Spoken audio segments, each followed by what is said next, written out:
दोस्तों जिंका logistic limited, इस company का आईपीओ 13 नवंबर 2024 से 18 नवंबर 2024 के बीच में खुलेगा। दोस्तों इस कंपनी को ब्लैक बक से नाम से जाना जाता है क्योंकि इसका एप्लीकेशन मार्केट में इसी नाम से है। दोस्तों शेयर की जो फेस वैल्यू रखी गई है वो ₹1 रखी गई है। प्राइस बैंड है ₹259 से ₹273 पर शेयर। लॉट साइज है 54 शेयरों का। देखिए टोटल कंपनी को चाहिए 1114 करोड़ 72 लाख रुपए। इसमें से फ्रेश इशू जो है 550 करोड़ रुपए है। ये कंपनी के पास दोस्तों जाएगा जिसका कि कंपनी अपने आने वाले समय में प्रयोग करेगी। क्या करेगी इसको हम लोग देखेंगे अभी बाद में। और 564 करोड़ 72 लाख रुपए यानी कि ओएफएस है। ओएफएस को मतलब बोलते हैं कि जो पैसा प्रमोटर अपने पास लेकर के जाते हैं, प्रमोटर यहां से निकल रहे हैं। इंप्लॉई को ₹25 पर शेयर का डिस्काउंट कंपनी दे रही है। दोस्तों पिछले कुछ समय से अगर देखा गया तो क्यूआईबी कैटेगरी को ज्यादा वरीयता दी जा रही है। यहां भी क्यूआईबी कैटेगरी को 75% शेयर्स ऑफर किए गए हैं। रिटेल निवेशकों को केवल 10% और एनआईआई एचएनआई में 15% यहां ऑफर किया गया है। तो आइए कुछ और डेट्स को कंफर्म कर लेते हैं। बेसिस ऑफ अलॉटमेंट 19 नवंबर को होगा। अगर आपको शेयर नहीं मिलेगा तो 20 नवंबर को आपको ये रिफंड होता हुआ नजर आएगा, और अगर मिल गया तो 20 नवंबर को ही आपके डीमैट अकाउंट में वो क्रेडिट हो जाएगा। और एक नई कंपनी जिंका लॉजिस्टिक यानी कि ब्लैक बक ये आपके स्टॉक मार्केट का हिस्सा बनने वाली है। तो इसके लिए आप 21 नवंबर का इंतजार कर सकते हैं, वहां से भी अगर आपको शेयर नहीं मिलता है तो अगर आप चाहते हैं तो वहां से भी आप शेयर ले सकते हैं, यानी कि स्टॉक एक्सचेंज से। अगर आपको यहां अप्लाई करना है तो कैसे करना है। रिटेल कैटेगरी में एक लॉट के लिए अगर आप करना चाहते हैं तो 54 शेयरों के लिए आपको अप्लाई करना है। 14,742 रुपए लगाने हैं। और रिटेल में ही अगर आप रहना चाहते हैं एक एक करके आप बढ़ेंगे 13 लॉट और पहुंचेंगे 702 शेयरों के लिए 1,91,646 रुपए। एसएचएनआई में मिनिमम 14 लॉट में आप पहुंचेंगे 756 शेयरों के लिए 2,06,388 रुपए। और एसएचएनआई में मैक्सिमम जाएंगे आप 67 लॉट के लिए 3,618 शेयरों के लिए 9,87,714 रुपए। और बीएचएनआई में दोस्तों मिनिमम 68 लॉट के लिए 10 लाख से ऊपर आप हो जाएंगे 3,672 शेयर आपको मिलेंगे और 10 लाख 2,456 रुपए आपको लगाना होगा। तो जो भी कैटेगरी में आप फिट अपने आप को महसूस करते हो वहां आप लगा सकते हो। दोस्तों जिंका लॉजिस्टिक सॉल्यूशंस लिमिटेड, इस कंपनी का जो इनकॉर्पोरेशन हुआ था 2015 में हुआ था। अब ये कंपनी एक डिजिटल प्लेटफॉर्म ऑफर करती है जिसका कि नाम है, जैसा कि मैंने बताया, ब्लैक बक एप्लीकेशन है। और ये ट्रक ऑपरेटर्स के लिए होता है, जिनके पास ट्रक होता है ना उसके लिए होता है। और कंपनी के अलग अलग यहाँ पे क्लेम है, जैसे कि फिजिकल ईयर 2024 में कंपनी ने 9,63,345 ट्रक ऑपरेटरों को बिजनेस इस प्लेटफॉर्म के थ्रू दिया, जो कि 27% होता है ऑल इंडिया के ट्रक ऑपरेटर्स का। अब कंपनी करती क्या है, देखिए इसको समझने के लिए आप ये सब छोड़िए, मैं आपको वेबसाइट पे ले चलता हूं, वहां दिखाता हूं। ट्रक ऑपरेटर्स ट्रक चलाते हैं, जैसा कि आप सभी लोग हम लोग सभी लोग जानते हैं। तो ट्रक के लिए सबसे इंपॉर्टेंट चीज क्या होती है आज के डेट में? फास्टैग की सबसे ज्यादा जरूरत होती है। तो कंपनी जो है आपको फास्टैग देती है और उसमें आप कुछ पैसा भी बचा लेते हैं। आप क्यों इन्हीं से लेंगे फास्टैग? तो यहाँ 33% मार्केट शेयर ये कवर कर रहे हैं, ब्लैक बक जो फास्टैग अपना जो सेल कर रहे हैं। तो यहाँ पर आप देख रहे हैं कि अलग अलग फीचर्स ये क्लेम कर रहे हैं अपने फास्टैग की। फास्टैग रेजोल्यूशन है या फास्टैग गोल्ड फीचर है। इसके अलावा ट्रक ऑपरेटर्स की सबसे बड़ी समस्या क्या होती है कि उनका ट्रक है कहाँ, ड्राइवर जो है फोन नहीं उठा रहा है, क्या हुआ, ट्रक कहाँ है। तो जीपीएस सर्विस जो है ये प्रोवाइड करते हैं। तो जीपीएस से इनके जो ट्रकर्स हैं, जो ट्रक के मालिक हैं, उनको पता चल जाता है कि इनका ट्रक पहुंचा कहाँ पे। ठीक है, तो अलर्ट होता है ड्राइवर के बिहेवियर का, जो ट्रक मालिक है उसको दे देते हैं। रूट की मैपिंग है, सारा कुछ यहाँ अवेलेबल है। तो ट्रक के चोरी होने की संभावना भी कम हो जाती है। इसके अलावा दोस्तों अगर आपके पास ट्रक है, ठीक है, तो ट्रक है या फिर आपके पास कोई घर है, तो यानी संपत्ति है ना आपकी, तो वो यूज होने चाहिए। आपको लोड नहीं मिल रहा है, तो लोड नहीं मिल रहा है तो जिसको लोड दिलवाना है, यानी कि जिसको एक जगह से दूसरी जगह सामान भेजना है, तो वो इनसे कांटेक्ट करता है और फिर ये ट्रक वालों को वहां पे अपना लगा देते हैं। तो ये एक मार्केट प्लेस हो गया, है ना। तो ट्रक ड्राइवर, ये ट्रक ड्राइवर तो एक चीज हो गया, ट्रक मालिक और जो शिपर हैं जो कि अपना सामान एक जगह से दूसरी जगह भेजना चाहते हैं। इसके अलावा ये एक फ्यूल कार्ड जो है ये जैसे कि एचपी, इंडियन ऑयल और रिलायंस से कांटेक्ट करके फ्यूल कार्ड जो है बेचते हैं, ताकि आप इनके फ्यूल कार्ड्स के माध्यम से अगर आप तेल लेते हैं तो कुछ पैसा आपका बच जाएगा, यानी ट्रक मालिकों का। तो ऐसे इनके जो फ्यूल कार्ड है वो 72% पेट्रोल पंप पे स्वीकार किए जाते हैं। और free driver insurance, helper insurance और रोड साइड असिस्टेंस भी देते हैं। और accelerate benefit of 2 Guna special fuel plan ये भी ऑफर कर रही है कंपनी। अब आपका बिजनेस आपको बढ़ाना है, आपको लोन नहीं मिल रहा है, तो लोन भी प्रोवाइड करते हैं। आरबीआई से इनका रेगुलेटेड लोन चल रहा है, फाइनेंस प्लेटफॉर्म है ब्लैक बक लोन। तो सारा कुछ करके ये आपको प्रोवाइड करते हैं। दोस्तों ये टीवी एडवर्टीजमेंट है जिसमें कि पंकज त्रिपाठी फीचर कर रहे हैं, तो आपको मैं दिखाना चाहता हूँ। हो सकता है कि आपने ये एडवर्टीजमेंट देखा हो। अरे बिजनेस में तरक्की करनी है तो फोन में डाउनलोड करें, खुशियों का शरण दिया है म्यूजिक, इस तरह से लोकेशन की पूरी जानकारी पाइए, फास्टैग और फ्यूल कार्ड से पैसे बचाइए, देश भर में कहीं से भी लोड लें और तो 48 घंटों में लो इंटरेस्ट ट्रक लोन ये सारी चीजें जो है आपको ब्लैक यहाँ से मिल रही है। तरक्की का नया तरीका। दोस्तों कंपनी की वेबसाइट पे अगर हम लोग जाते हैं तो कंपनी की वेबसाइट पे तो बढ़िया बढ़िया ही बातें दी जाती हैं, लेकिन कंपनी को अगर स्कैन करना हो तो उसका फाइनेंशियल स्टेटमेंट करना ज़्यादा जरूरी होता है। तो 31 मार्च 2022 एसेट्स 899 करोड़ थे, फिर एसेट्स घटे और वो हो गए 31 मार्च 2023 को 654 करोड़, और फिलहाल 654 करोड़ 2024 31 मार्च में भी हैं। और फिलहाल कंपनी ने इसकी संख्या और घटाई है। बोरिंग्स की स्थिति क्या है वो यहाँ पे मैं तुरंत आपको अपडेट करता हूँ। 199 करोड़, 165 करोड़, देन फिर से बढ़ा 173 करोड़ और अभी 161 करोड़ है। तो कंपनी थोड़ा थोड़ा बोरिंग चुकाते हुए नजर आ रही है।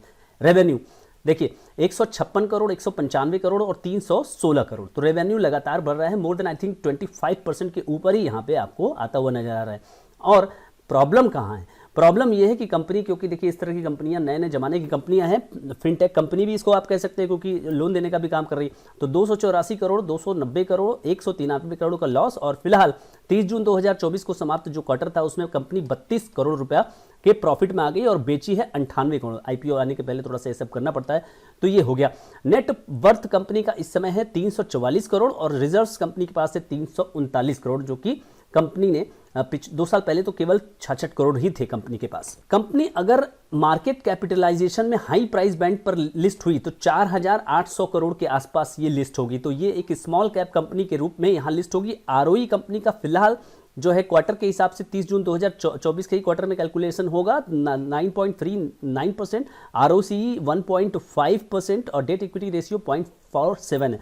तो यहाँ पर ये जो दोनों फिगर है वो काफ़ी कम है और डेट इक्विटी यहाँ पे ठीक ठाक है। रिटर्न ऑन नेटवर्थ 9.39% दोस्तों, और प्राइस टू बुक वैल्यू 14.6। तो एक आईटी कंपनियां जो होती है ना, आईटी कंपनी टाइप की है, तो उस तरह में यहाँ पे थोड़ा हाई वैल्यूएशन आपको नजर आएगा। अब पोस्ट आईपीओ अगर आप देखें तो 7.34 का ईपीएस है और पी जो है 37 का कंपनी यहाँ पे ऑफर कर रही है। क्या इस तरह की कोई और भी कंपनी है? यहाँ पे अगर आप देखें, यहाँ 37 पी मैं लिख देता हूँ। सीई इन्फो सिस्टम जो कि ऑटोमोबाइल सेक्टर में सॉफ्टवेयर वगैरह बेचने का काम करती है, तो ये बिजनेस तो मुझे नहीं लगता कि सीई इन्फो सिस्टम का है, जो कि जिंका का है।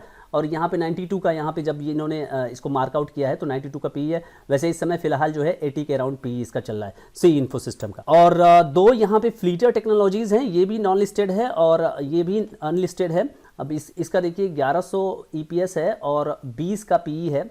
अब यहाँ पे अगर देखें तो 80 का ईपीएस है और 804 का पीई है। तो यहाँ पर कोई कंपैरिजन बनता नहीं है। मुझे लगता है कि सी इन्फो सिस्टम से भी कंपैरिजन इनका नहीं बनता है। अब दोस्तों अगर बात करें तो कंपनी करने क्या वाली है इस पैसे का? कंपनी करेगी funding towards sales and marketing cost. Company और भी रोबस्ट तरीके से सेल्स करती हुई नजर आएगी। जैसे कि आप देख सकते हैं कि जोमेटो वगैरह क्या है कि वो ज़बरदस्त तरीके से, वो एग्रेसिव तरीके से मार्केटिंग पे खर्च करते हैं। अगर वो खर्च कम कर दें तो सेल्स नहीं होगा, और वो उसको बनाए रखते हैं तो लॉस में चलते ही रहते हैं। और इन्वेस्टमेंट करेगी company blackbuck financial private limited में, यानी कि जो इनकी एनबीएफसी है जिसमें इनको लोन देना है, उसमें ये कैपिटल के बेस को बढ़ाएंगे और फंडिंग करेंगे एक्सपेंडिचर की प्रोडक्ट डेवलपमेंट करने के लिए और जनरल कॉर्पोरेट पर्पस के लिए। कुल मिलाकर के कंपनी आपके पैसे का यूज करेगी जो उसको मिलेगा, और बाकी जो प्रमोटर निकल रहे हैं वो अलग बात। तो दोस्तों कुल मिलाकर के ये एक ऐसी कंपनी है जो कि IT based, technology based company है और एक गैप को फिल करते हुए नजर आ रही है। और आज के डेट में वो प्रोडक्ट्स, वो सर्विसेज बहुत तेजी से चलते हैं जो गैप को फिल करते हैं। तो आप देख सकते हैं कि मान लीजिए ट्रक है आपके पास और ट्रक ड्राइवर वगैरह सबका लेकर के सैलरी वगैरह दे रहे और ट्रक को लोड ही नहीं मिल रहा है, तो ऐसे एप्लीकेशंस अगर आपके पास आ गए जो कि ये काम करने में सक्षम है, तो ये एक एडवांटेज हो जाता है। लेकिन प्रॉफिटेबिलिटी होनी चाहिए, इनकी भी होनी चाहिए और साथ ही साथ ट्रक मालिकों की भी होनी चाहिए। तो दोस्तों कुल मिलाकर के देखा जाए तो ये जो बिजनेस मॉडल मैंने जो डिस्कस किया अभी ब्लैकबक का, तो ये न्यू एज बिजनेस है जिसमें कि कंपनी एनबीएफसी भी कर रही है और उसका कैपिटल बेस करके, यानी कि कंपनी आने वाले समय में अपना लोन बुक जो है वो बढ़ाएगी, यानी कि ग्रोथ आने की संभावना यहाँ प्रबल हो रही है। तो कुल मिलाकर के अगर आप देखें कंपनी को की एनालिसिस में 2 पॉइंट पे करूं अगर, तो रेवेन्यू कंपनी की बढ़ रही है, इंक्रीज हो रही है, ये प्लस पॉइंट है, एक इंपॉर्टेंट प्लस पॉइंट आपको नजर आ रहा है। और दूसरी बात अगर आप देखें तो लॉस कंपनी ने नैरो किया और प्रॉफिटेबल भी हो गई है। अगर इसको कोई छेड़छाड़ वाली बात ना माना जाए, कोई नेगेटिव चीज़ अगर कंपनी लेकर नहीं चल रही है, अगर उसको प्रॉफिटेबल होना था और वो हो गई और उसके बाद वो आईपीओ में आई है, तो ये एक अच्छी बात है। और जहाँ तक बात है कंपनी के बिजनेस की, बिजनेस मॉडल की, तो बिजनेस मॉडल एक कन्विंसिंग बिजनेस मॉडल प्रतीत होता है, क्योंकि यहाँ पर कंपनी एक गैप को फिल करते हुए नजर आ रही है मेरे अनुसार। दोस्तों फिलहाल आज की तारीख है 9 नवंबर 2024, कल था 18 नवंबर 2024। 273 रुपए का इसका हाई प्राइस बैंड है और अगर आप देखें तो कल के दिन में ये 3% के आसपास था और आज 8.79% के आसपास इसका जीएमपी चल रहा है। अब दोस्तों आपके मन में ये प्रश्न उठ रहा होगा कि क्या लिस्टिंग गेन होगा। मार्केट देखिए खराब हो गया है। लिस्टिंग गेन जो है पहले आज के 3-4 महीना पहले कोई भी कंपनी आ रही थी तो उसको लिस्टिंग गेन आराम से जो है 30 से 40% हो जाया करता था। लेकिन आप देखिए इस बिजनेस मॉडल को देखिए, इस कंपनी के ब्लैकबक जो एप्लीकेशन है उसके बिजनेस मॉडल को अगर देखा जाए तो ये थोड़ा सा आपको यूनिक बिजनेस मॉडल दिखता है, जिसमें कि लिस्टेड प्लेयर कोई नहीं है, ये पहला ही लिस्टेड प्लेयर होगा। ठीक है, कहने का मतलब ये है कि लिस्टिंग गेन उतना तो नहीं होगा जो 30-40% आराम से हो जाता था छोटी छोटी कंपनियों का। अगर ये जीएमपी का ट्रेंड अगर मैंने आपको दिखाया ये थोड़ा ऊपर भी हुआ तो मुझे लगता है कि 10 से 20% के रेंज में लिस्टिंग गेन होना चाहिए। दूसरी बात, क्या लॉन्ग टर्म में स्कोप है, फ्यूचर है इस कंपनी का? मुझे ऐसा लगता है कि आपको रिस्क फैक्टर का ध्यान रखना चाहिए। रिस्क फैक्टर ये है यहाँ पर कि जो ट्रक ड्राइवर्स हैं और ट्रक मालिक हैं, ट्रक ओनर हैं, ट्रकर जो हैं, वो इनके साथ जुड़े रहें और उनकी जो हैबिट है वो लगातार इसमें बढ़ती रहे, तो इनका जो बिजनेस मॉडल है इस कंपनी का ब्लैकबक का वो चलता रहेगा। कुल मिलाकर के किसी भी तरह का उसमें व्यवधान नहीं आएगा। लेकिन मुझे लगता है कि जो इन्होंने एनबीएफसी और एनबीएफसी में पैसा लगाने का सोचा है ना, वो इनके लिए गेम चेंजर होगा। वहाँ पे अगर ये ग्रोथ करने में सफल रहे और उसके बाद लोन बांटना ही नहीं है, उसको वापस ले आने में अगर वो सफल रहे, तो ये एक गेम चेंजर इस कंपनी के लिए हो सकता है और इसके वैल्यूएशन बाद में और अच्छे हो जाएंगे। तो मुझे ऐसा लगता है कि लॉन्ग टर्म के लिए एक रिस्क लेने वाले लोग, अगर एक रिस्की